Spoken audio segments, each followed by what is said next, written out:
sort of this circle of falling off the wagon, feeling guilty, and trying it again. How to establish manageable, doable action steps to start feeling stronger. How to reframe unhelpful behaviors by tuning into and understanding your mindset. And how to use techniques such as habit stacking, reducing friction, and environmental and social cues to your advantage. One of my most favorite quotes, some people refer to Gandhi. Yes, Gandhi said this too, but in the 3rd century, it was originally from a Chinese philosopher and the author of Tao Te Ching, which is a Taoist text. Watch your thoughts, they become your words. Watch your words, they become your actions. Watch your actions, they become your habits. Watch your habits, they become your character. Watch your character, it becomes your destiny. So tonight we will explore a few concepts. Does mindset matter to living a healthy lifestyle? Willpower, which I always say willpower is not a strategy. And healthy routines and habits take the challenges out of the equation. So we'll look at all of that. So first, let's address mindset. So we'll talk about mindset and then we'll talk about willpower. So let's focus on mindset. What is mindset? Mindset is a collection of things you believe consciously or unconsciously that influences how you meet your needs, how you approach things, and ultimately your actions and outcomes. So it's our needs, thoughts, emotions, they're all part of mindset. And mindset, of course, is formed by your experiences and your interpretation of those experiences. Everything we do is informed by our personal mindset. So there are 8 agreed upon principles. This is from psychologists, neuroscientists, and people who study mindset, which can be used to describe the underlying nature of mindset. So first, that at the top right in green, mindsets are habits of mind. The word mindset was first used in the 1930s to mean habits of mind formed by previous experience. So in simple terms, mindsets are deeply held beliefs, attitudes, and assumptions we create about who we are and how the world works. Mindsets are created by experiences. So they're created from the distinctions we're able to make about our experiences. We have experiences. From our experiences, we make new distinctions. And from these distinctions, we create new mindsets. So hang in here with me, okay? Mindsets create blind spots. So mindsets provide us with fragmented ways of looking at the world, never with complete facts of what is. We always see the world through our filter of our mindsets, and our mindsets are always incomplete. Mind blown. And mindsets are self-deceptive. Any attempt to shift our mindsets will be met by powerful forces. An example of these forces is our tendency for confirmation bias.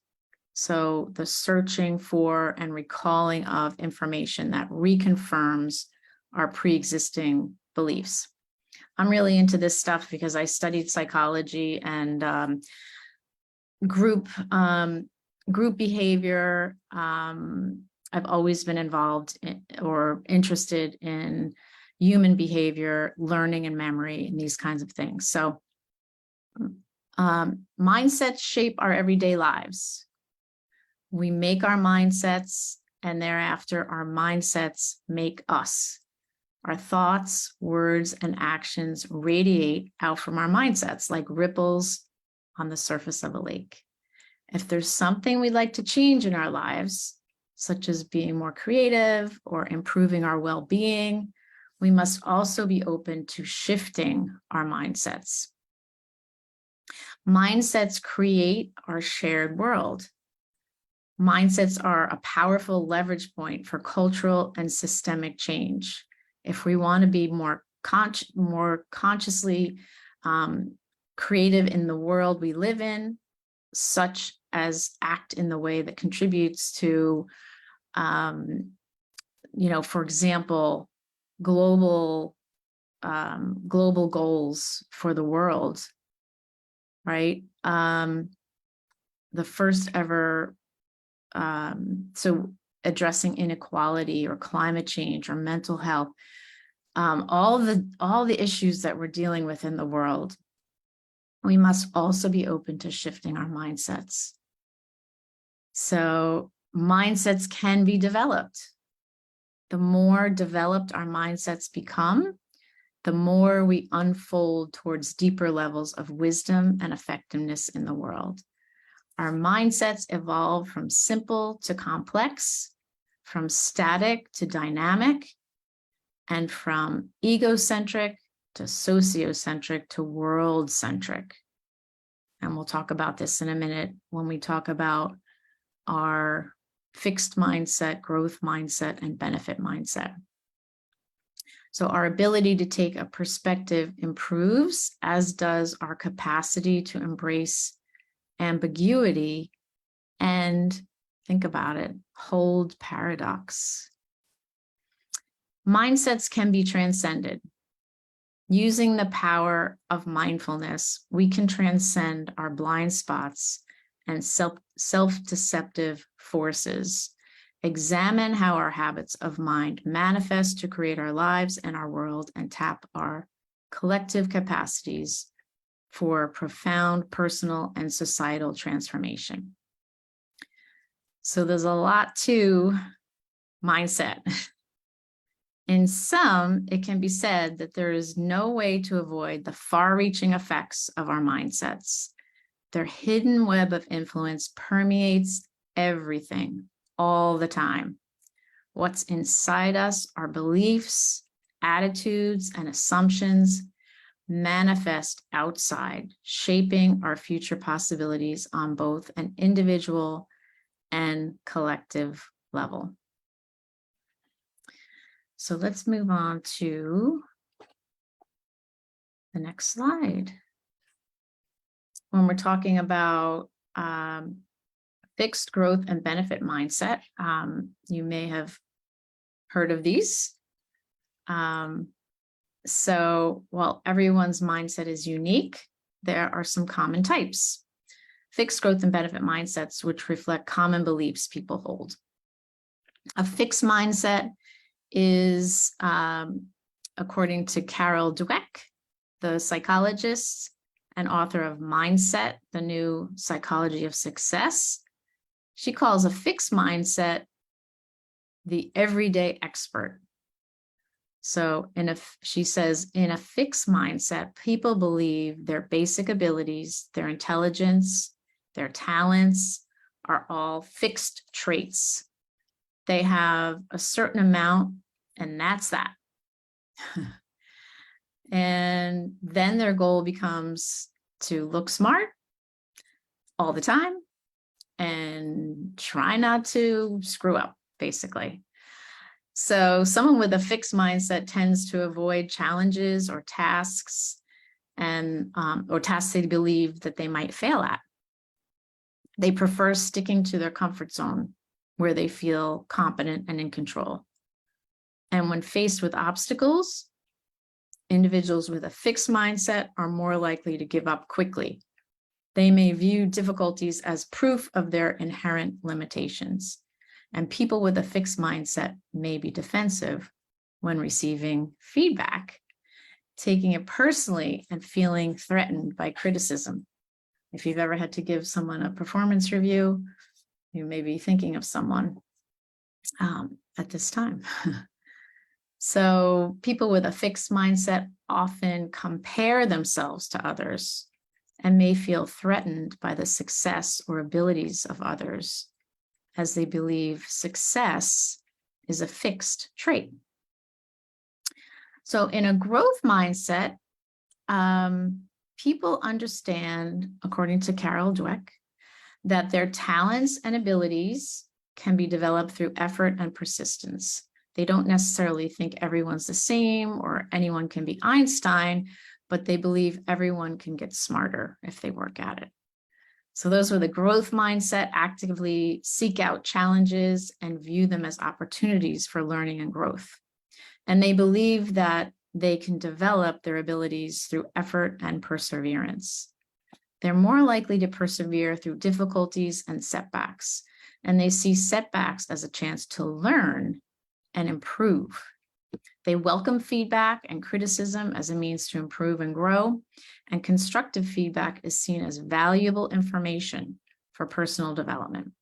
People with a growth mindset see the success of others as inspiring and as evidence that their own efforts can lead to improvement. So the benefit mindset goes a step further. In the benefit mindset, we not only seek to fulfill our potential, but choose to do it in a way that contributes to the well-being of others and society as a whole. And we question why we do what we do and believe in doing good things for good reasons. So people with a benefit mindset prioritize making a positive impact on others and society. They actively look for opportunities to help, support, or contribute to the well-being of others. They're finding solutions to problems and challenges, especially those that affect others. And they're driven by the desire to make the world a better place. They collaborate with others, show empathy towards those in need, and they seek to understand the perspectives and needs of others in order to provide meaningful assistance. People with a benefit mindset believe that by helping others and working toward the betterment of society, they also experience personal growth themselves, also fulfillment and a deeper sense of purpose. I remember when I was younger and I first learned the word altruism and learned its definition. I just thought that is the coolest word in the world and concept, right? So these mindsets can have a profound impact on an individual's behavior, motivation, and overall life satisfaction. So people may not exclusively be fixed or growth or benefit oriented. They can exhibit traits from multiple mindsets. So the question is, can you change your mindset? Yes, you can change your mindset anytime. So let's look at mindset in practice. So let's say you went shopping to buy some food for dinner. If you sort of went on autopilot, doing what you usually do, buying what you usually buy, that's an example of a fixed mindset. This is just a simple example. So if instead you went shopping and considered making something new and different and bought ingredients in a mindful fashion, that's an example of a growth mindset. So if you went shopping considering making something new and you also considered the well-being of your community and the planet, choosing socially and environmentally innovative options, that's an example of a benefit mindset. So this is just a simple example of how the mindset we adopt shapes our everyday actions and our possibilities for the future. The most important question anyone can ask: what myth am I living? So Carl Jung is a famous psychiatrist who founded analytical psychology. What myth am I living? What is the truth? What are your beliefs? What is the story you tell yourself about you and your life? You have a history. Are any of your beliefs limiting beliefs? If you have limiting or negative beliefs, these beliefs get in the way of your progress, your success, and your happiness in life. So we're just going to get a little practical here and look at what negative or unhelpful thoughts look like. And then we can talk about how to change them for a positive mindset. I don't want to just give you theory here, but give you some practical things that you can do. Another quote that I love that has to do with our mindset and our positive thoughts. Whether you think you can or you think you can't, you're right.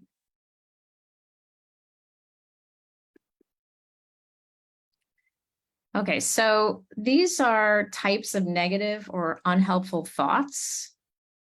They're all absolutely limiting beliefs. In my work, I hear these limiting beliefs all the time, and bells just go off in my head. So give a try and see if you can match these up. All or nothing thinking. What would that look like?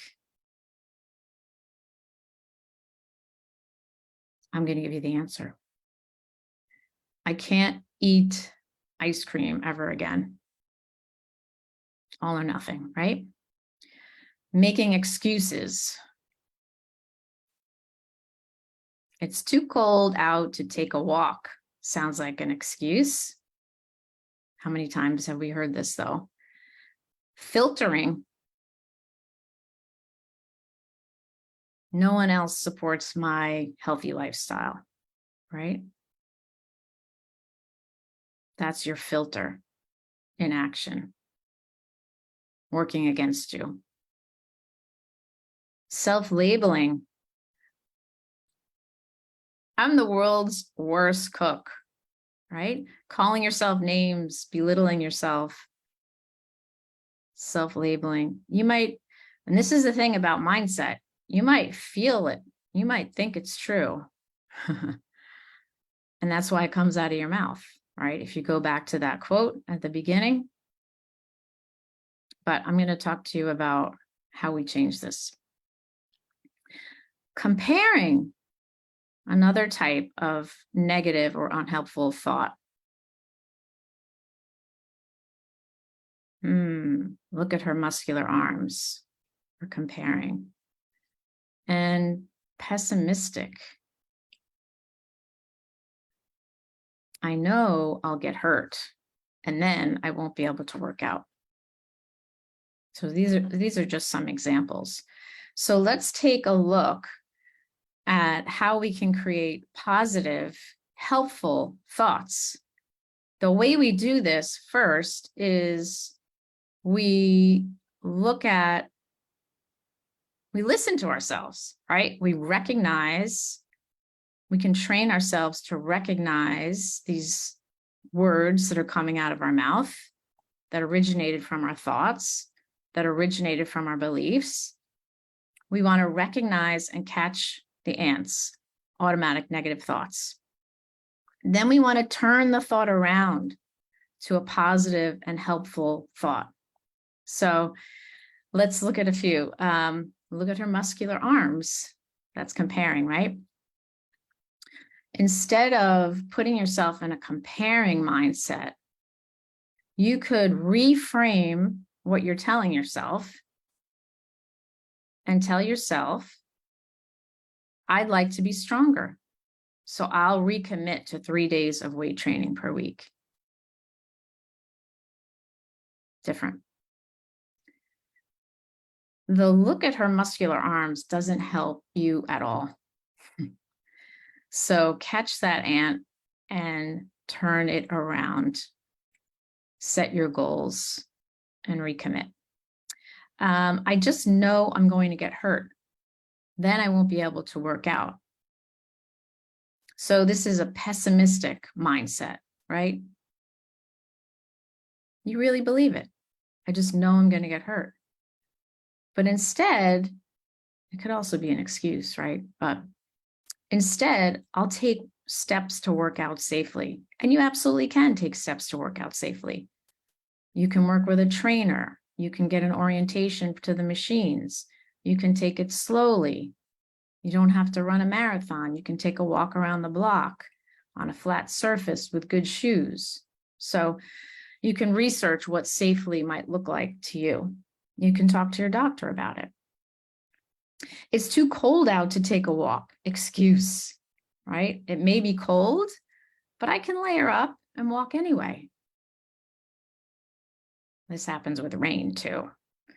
The next one, no one else supports my healthy lifestyle. How do we turn that around? Actually, my friend Mary supports my healthy lifestyle, now that I think about it. It's not true that no one supports my healthy lifestyle. Don't feel resentful or alone, right? It's just not true. I can't eat ice cream ever again. Again, this is an all or nothing kind of mindset. Turn it around. I can have ice cream every once in a while, and we'll choose when and where and have a small portion. I won't keep it in the house. I'll have it when I'm out, special occasion, etc. And then filtering. I'm the world's worst, or sorry, not filtering, self-labeling. I'm the world's worst cook. Turn it around. I can make some pretty healthy and tasty meals. I'm sure that's true. Okay. So again, how do you change your mindset? Starts with your thoughts, which we just covered.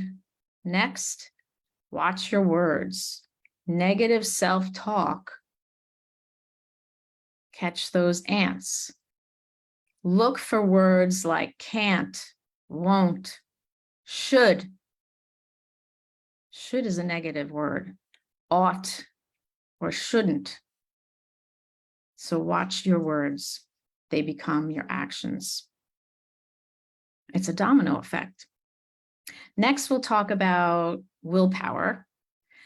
And then, so we've just been talking about mindset. Next, we'll talk about willpower. And then we'll get into taking action and creating habits.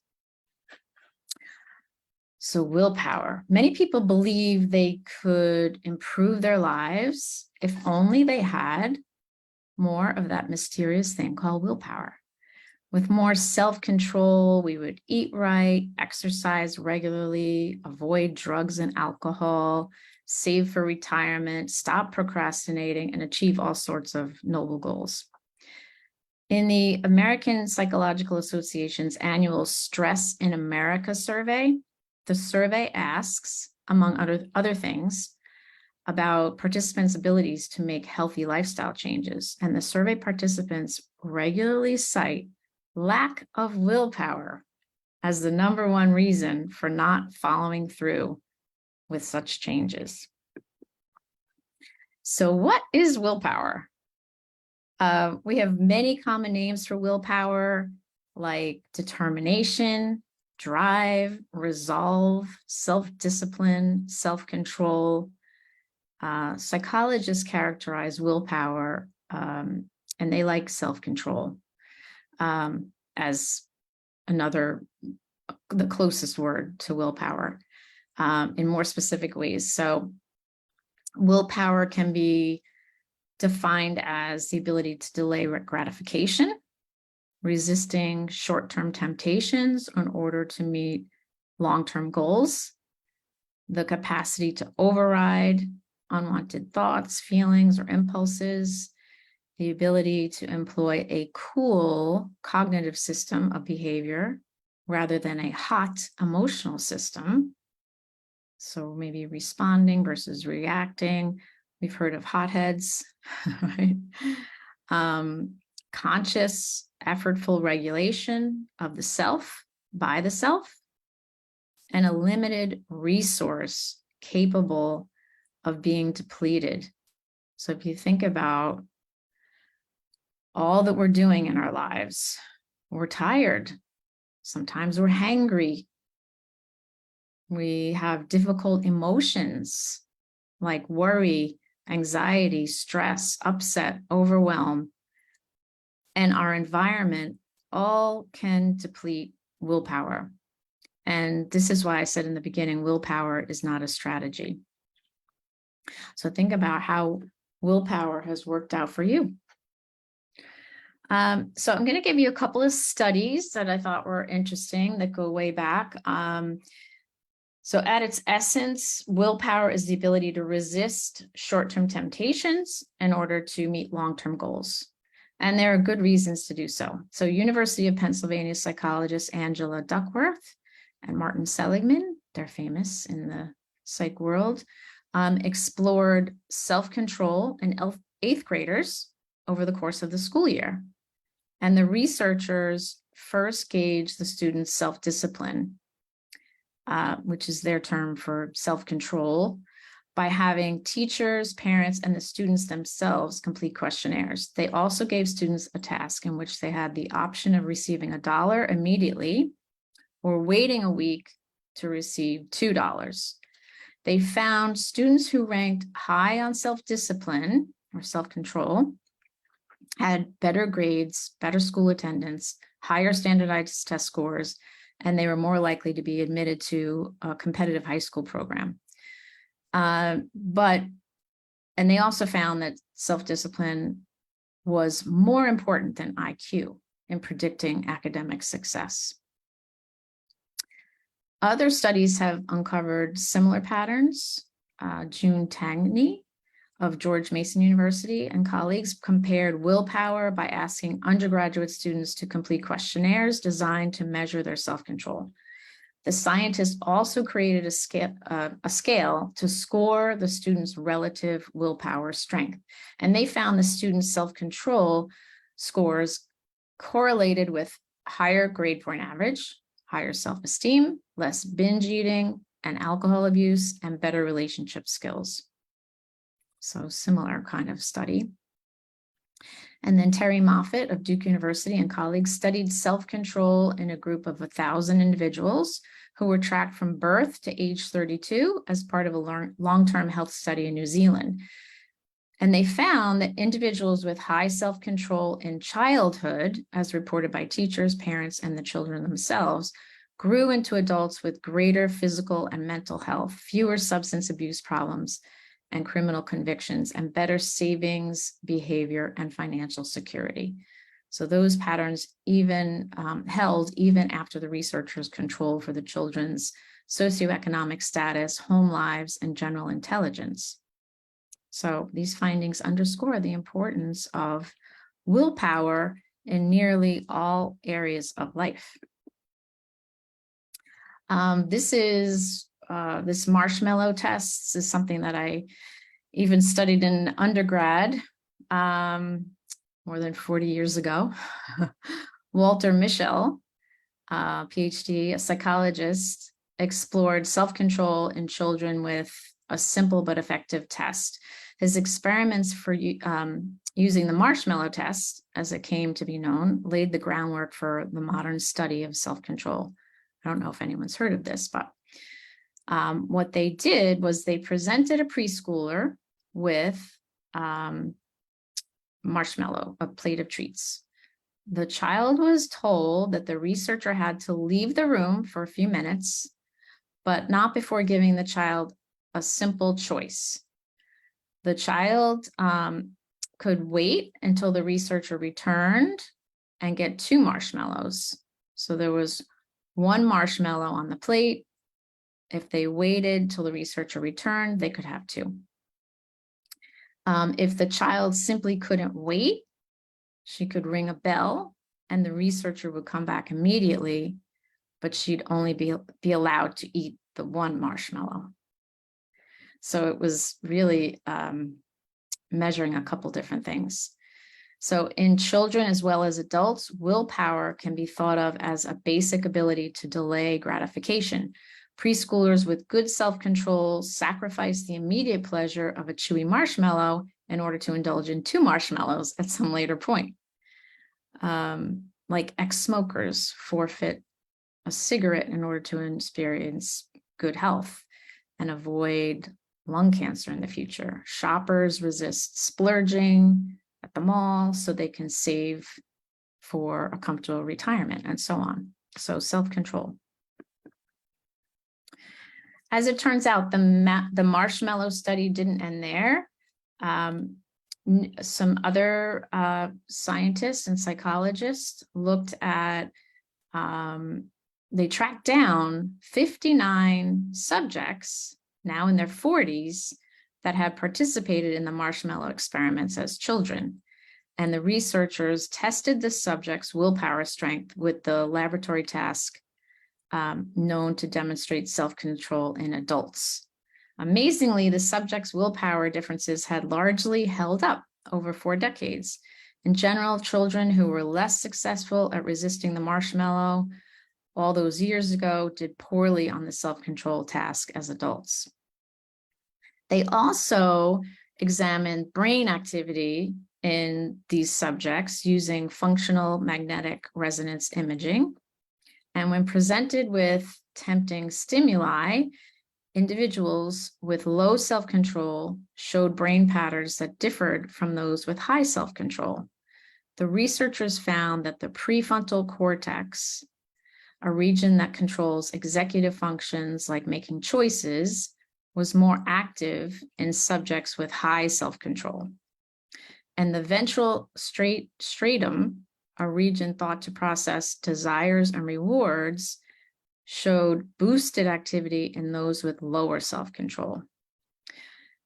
Research has yet to fully explain why some people are more sensitive to emotional triggers and temptations, and whether these patterns might be corrected. However, the recent findings offer an intriguing neurobiological basis for the push and pull of temptation. So, still looking at willpower and willpower depletion, there are a number of studies. So this willpower depletion theory has emerged to explain what happens after we've resisted temptation after temptation.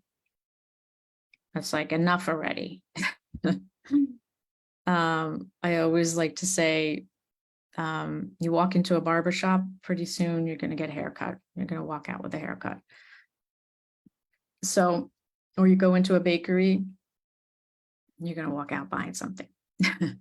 Every day, in one form or another, you exert willpower. You resist the urge to surf the web instead of finishing your expense report. You reach for a salad when you're craving a burger. So, we know what to do. We know how to take care of ourselves, but there's so much to resist. And yet a growing body of research shows that resisting repeated temptations takes a mental toll. Some experts liken willpower to a muscle that can get fatigued from overuse. And I think a lot of people do talk about it that way. Some of the earliest evidence of this effect came from the lab of Roy Baumeister. In one early study, he brought subjects into a room filled with the aroma of fresh baked cookies. And the table had the plate of cookies and a bowl of radishes. Some subjects were asked to sample the cookies, while others were asked to eat the radishes. Afterward, they were given 30 minutes to complete a difficult puzzle. So the researchers found that people who ate the radishes and therefore resisted the cookies gave up on the puzzle after about 8 minutes, while the cookie eaters persevered for nearly 19 minutes on average. Drawing on willpower to resist the cookies, it seemed, drained the subject's self-control for subsequent situations. So since that work was published in 1998, a number of studies have built a case for willpower depletion. In one example, volunteers asked to suppress their feelings as they viewed an emotional movie They gave up sooner on a test of physical stamina than did volunteers who watched the film and reacted normally. In another, people who actively suppress certain thoughts were less able to stifle their laughter in a follow-up test designed to make them laugh. So unfortunately, depleting events are all too common. If you've ever willed yourself to be diplomatic with a coworker who, is just annoying, or forced to smile through your in-laws' extended visit, you've probably discovered that social interactions often demand self-control. And indeed, research shows that interacting with others and maintaining relationships can deplete willpower. So be careful which friends you choose and who you hang out with. So is willpower a limited resource? Proponents of this idea point to a large and robust body of supporting evidence that has accumulated over the last decade. They argue that factors such as mood and belief may only buffer the effects of willpower depletion. And still further research is needed to explore how beliefs, moods, and attitudes might affect one's ability to resist temptation. And then there's contradictory research and theory that suggests there isn't a fixed amount of willpower.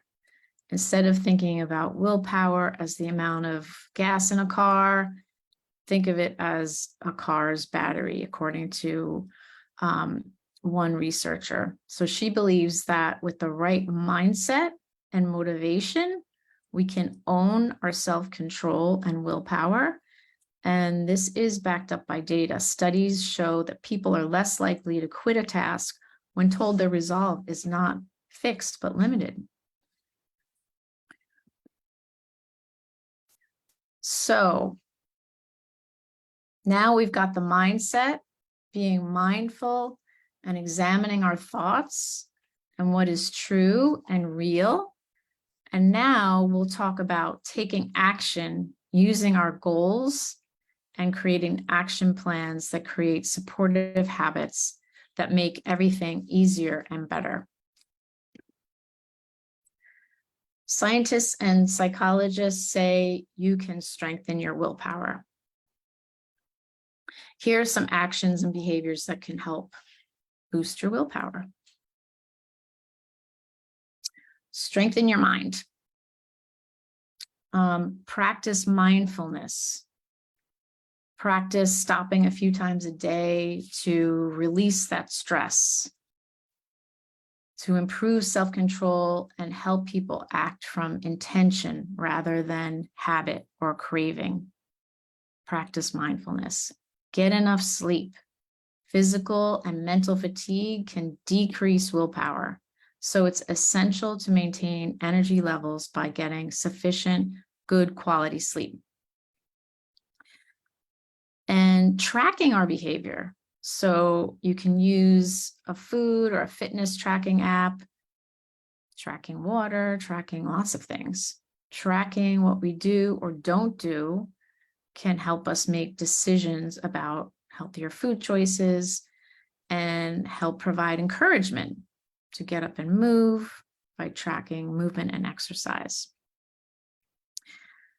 Some of the best ways I get to understand myself and my mindset is having an open mind, listening to others, having a quiet, thoughtful mind through meditation, writing my thoughts down in a notebook and thinking about them. So sometimes we're just so busy. Everyone's just so busy, but doing that is important. Develop personal control. When we have confidence in our abilities and believe in our willpower, we're better able to keep or regain our control. So set specific and clear goals. A clear understanding of your goals can help increase motivation and self-control.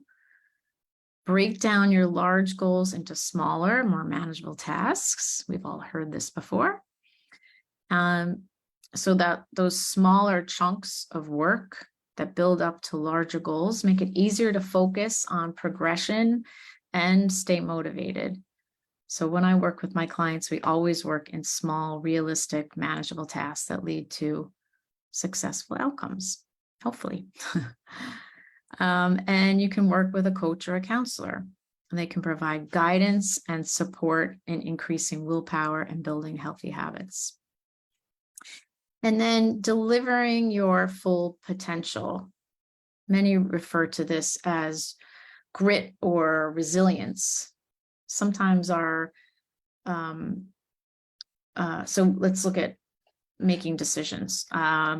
Challenge yourself, push yourself out of your comfort zone by taking on complex but not impossible tasks. Practice and repetition create helpful habits. You want to practice self-compassion, be kind and understanding with yourself when you make mistakes. Don't let setbacks discourage you, and learn from your mistakes. Get in the habit of evaluating what went wrong and adjust for the next time. And then get support from people who encourage and support your efforts for habit change. Ask for help. What does that sound like? Honey, I'm working on my physical fitness and I'd like to take an exercise class on Wednesday nights and need your help with dinner and feeding the kiddos. Okay, so ask for help. And the experts talk about resilience and grit. Willpower is associated, but as we said, willpower can be depleted if we're not taking care of our sleep, our emotions, and our stress. So let's talk about setting and establishing goals. It's an important process that can help you focus your efforts and work towards achieving something meaningful. So the first, again, self-reflection. What's important? How do you decide on your goal? Look at your values, interests, and your long-term aspirations. What's important to you? What do you want to achieve in the short term and the long term? And so this self-reflection will help you identify areas of your life where you want to set goals. Prioritize multiple goals and work on one using the SMART criteria: specific, measurable, achievable, relevant, and time-bound. And then prioritization. You may have multiple goals, but it's also important to prioritize them. Determine which goals are most important to you at this moment in your life. And that's the way you're going to be able to focus, because if you have too many goals, too many actions, you won't be able to focus on achieving one at a time. So break it down, divide your larger goals into smaller manageable tasks or milestones. And this makes the goal less daunting and allows you to track your progress more effectively, which can be very motivating. Write it down, write down your goal and the plan to achieve it. Write it in a clear and concise statement. Writing it down can make it feel more concrete and help you commit. Create an action plan, a detailed plan that outlines the steps you need to take to achieve your goal. Include deadlines, resources, and any necessary support or assistance you may require. Monitor your progress. Stay flexible, be open to adjusting your goals as circumstances change.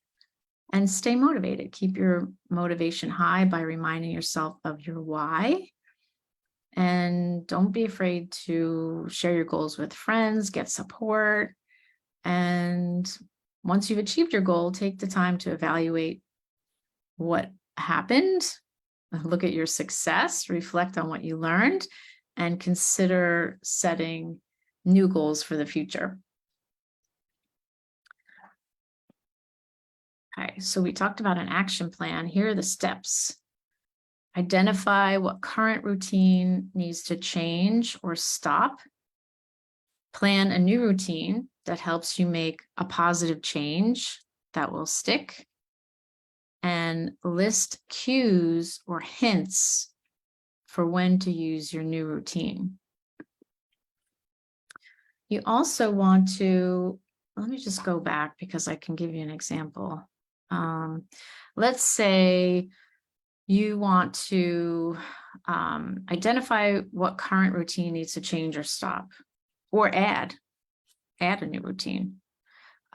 Maybe you want to drink more water. So you need to plan a routine that helps you make a positive change that will stick.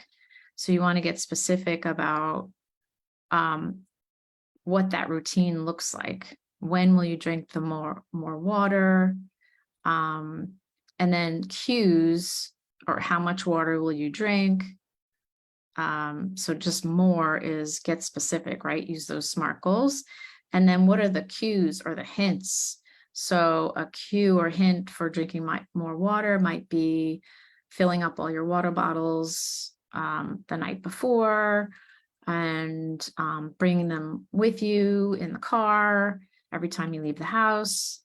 Maybe put a sticky note on the refrigerator to drink water. It could be all kinds of things. So that's just a simple example. Make your action plan automatic. So first, you want to make your new routine easy and the old one harder to follow. You want to build in a healthy reward and create times to repeat and practice your new routines. And these are some supports for habit change. If you've read Atomic Habits by James Clear, these will be very familiar to you. These are the techniques and strategies that can be used to help with habit change. So identity-based habits might sound like, my goal isn't to run a marathon, but to become a runner. You know, I want to write a book, so I should become someone who writes every day. The 2-minute rule, eat healthier, becomes I'll eat 1 piece of fruit a day, or I'll eat 2 bites of spinach at dinner, right? Something simple, 2 minutes. Gateway habits, losing 100 pounds is very hard. Overhauling your diet is very hard. Cutting out sugar is moderately difficult. Eating more vegetables could be easy. Eating spinach at dinner is easy. So your gateway habit is eating spinach at dinner, right? Not losing 100 pounds, but just starting. Environment design. This is, you think about what's around you, the cues in your environment, what helps, what hurts. If you want to remember to eat a piece of fruit each day, put a bowl of fruit on the kitchen table in your environment where you see it. Reducing friction, you could get an app for meditation or use a healthy food delivery plan, something that's going to make it easier, reducing friction. Prime the environment. If you want to wake up earlier to achieve your goals, maybe take the TV and the iPads out of your bedroom and plug your phone in across the room, so you have to get out of bed when your alarm rings. Commitment devices. You can delete games or social media from your phone so it's not distracting. You could ask the server at the restaurant to split your meal in half and box a half so you eat a manageable portion. So walk in with a commitment, make a commitment to your goal by doing something different. Immediate reward, whatever you think is a good reward for you, a haircut, a massage, scheduling a date night, a mani-pedi, a weekend drive, or just even taking a nap might be a nice reward. Habit tracking. If you need to do 100 push-ups a day, use paper clips. This is something in the book, an example.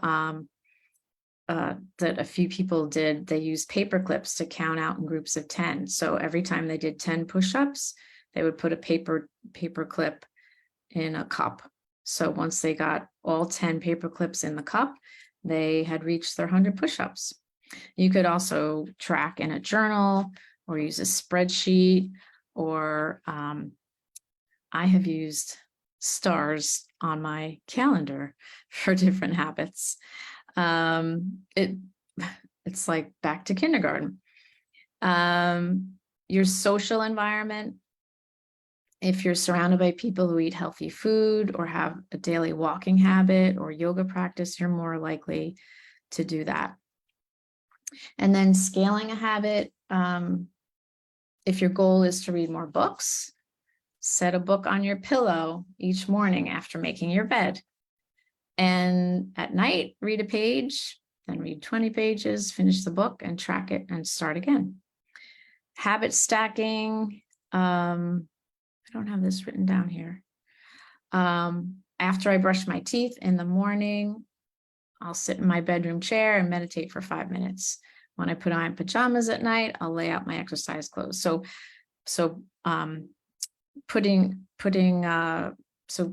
stack your habits, put them together.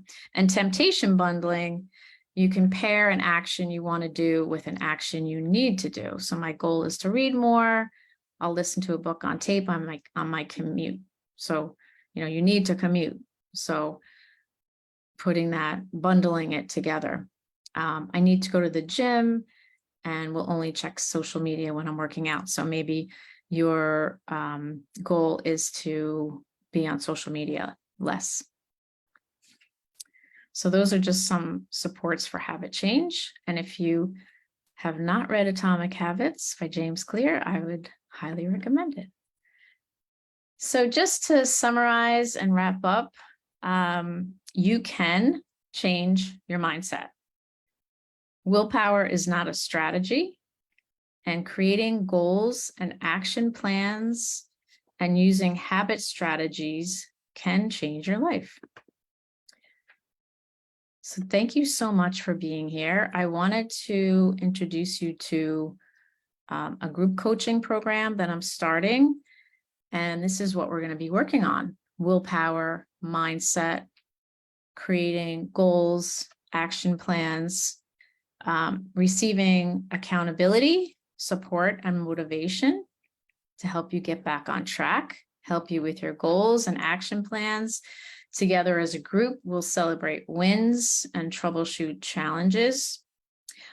This group will be held on the first and third Wednesday each month from 7 to 8. And you can join anytime.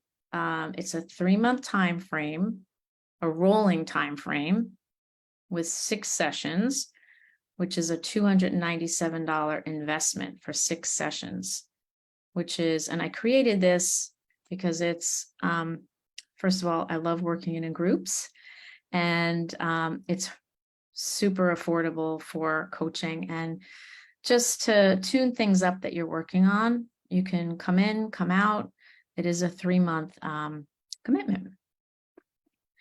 So if you wanted to, in the chat, put your email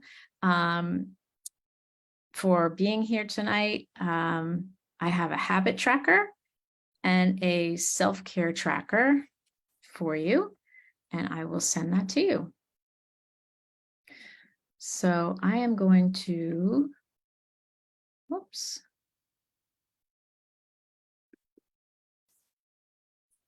stop recording. Oh, shoot, I didn't record. Okay, I didn't record.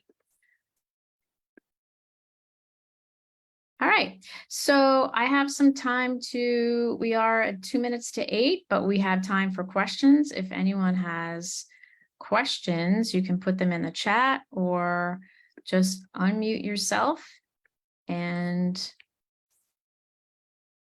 I will get us off Facebook Live.